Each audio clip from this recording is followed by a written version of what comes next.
Olá, eu sou Maria Lúcia Fatorelli, da Auditoria Cidadã da Dívida, e hoje vamos falar um pouco mais sobre a reforma da Previdência. Muita informação já está circulando por aí e o tema está na boca do povo, mas vamos mostrar outros aspectos que você ainda não deve ter visto. O déficit, que é apresentado como justificativa para a retirada de direitos pela PEC 6/2019, a chamada reforma da Previdência, não existe. Vou explicar. A conta que o governo faz, comparando as contribuições de trabalhadores de hoje com o valor necessário para bancar a aposentadoria, não obedece ao que está escrito na Constituição. O sistema previdenciário do Brasil está inserido na Seguridade Social, que abrange previdência, saúde e assistência social. É um sistema universal, todas as pessoas têm direito, e solidário, ou seja, toda a sociedade contribui. Esse sistema garante não só aposentadoria para quem já atingiu determinada idade e tempo de contribuição, mas também uma série de proteções nos casos de invalidez, doença, maternidade, desemprego, reclusão, viuvez, morte, além de importantes benefícios assistenciais que são essenciais à vida, principalmente daquelas pessoas mais vulneráveis. Está escrito na Constituição, artigo 195, que a Seguridade Social é financiada por toda a sociedade, mediante recursos provenientes dos orçamentos governamentais e das contribuições sociais e previdenciárias. A Seguridade é o maior programa social do Brasil.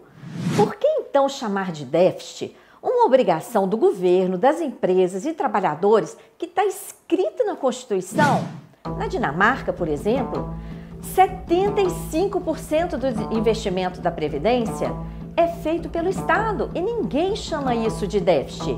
Desde a Constituição de 88 até o ano de 2015, o governo federal nem precisou contribuir para a Seguridade Social, pois a arrecadação daquele conjunto de contribuições pagas por trabalhadores, empresas e sociedade em geral foram mais do que suficientes para cobrir todas as despesas. E ainda sobrou R$ 1 trilhão.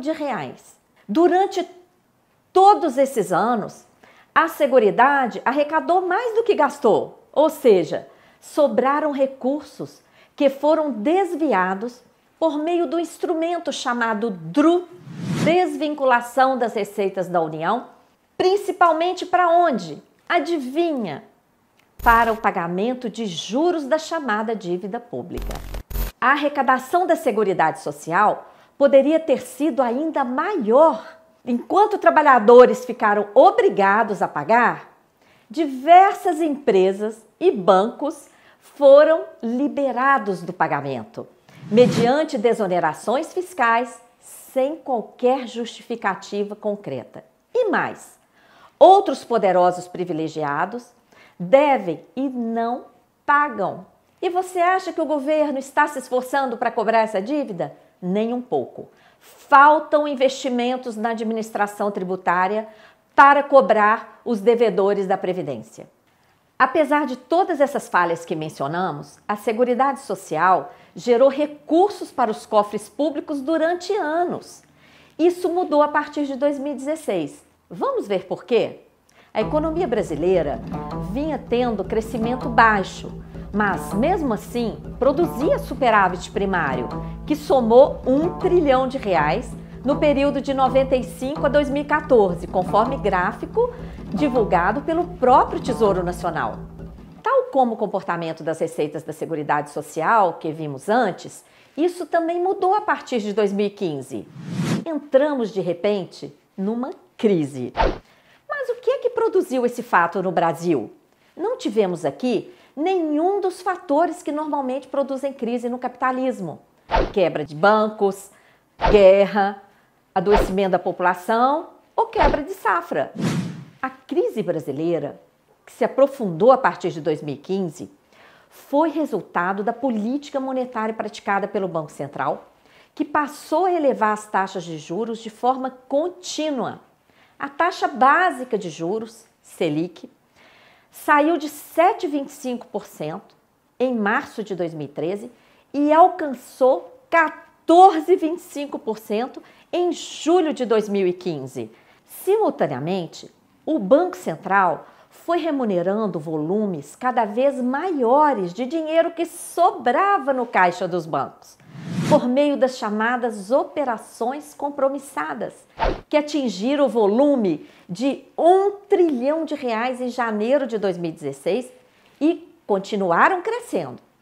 Na prática, essas operações foram uma das maiores responsáveis pela produção da crise, porque geram enorme dano à economia. Além de custar 754 bilhões de reais nos últimos 10 anos, sem correção monetária, tais operações secam o dinheiro que deveria estar sendo oferecido pelos bancos para empréstimos às indústrias e para investimentos em geral. E, consequentemente, provocam elevação brutal das taxas de juros de mercado.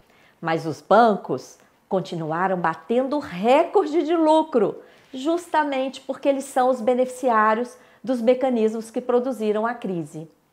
Essa crise está servindo de justificativa para as privatizações e para as contrarreformas, como a trabalhista e da Previdência, que prometia aquecer a economia, gerar mais empregos e facilitar a vida de trabalhadores. Porém, o que assistimos na prática foi outra coisa. O número de desempregados aumentou, de informais também, e a crise só se agravou. Esse resultado deve nos levar a pensar: onde é que essa proposta de Bolsonaro vai nos levar? Essas reformas que vêm sendo feitas só pioram aquilo que já temos.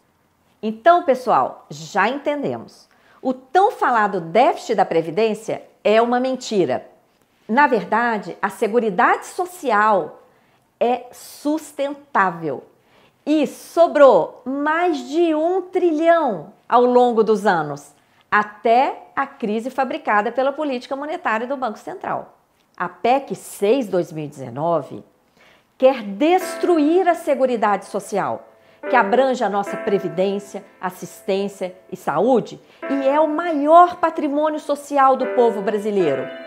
E para que querem fazer isso? Para substituir pelo arriscado esquema da capitalização. Mas vamos falar disso no próximo vídeo.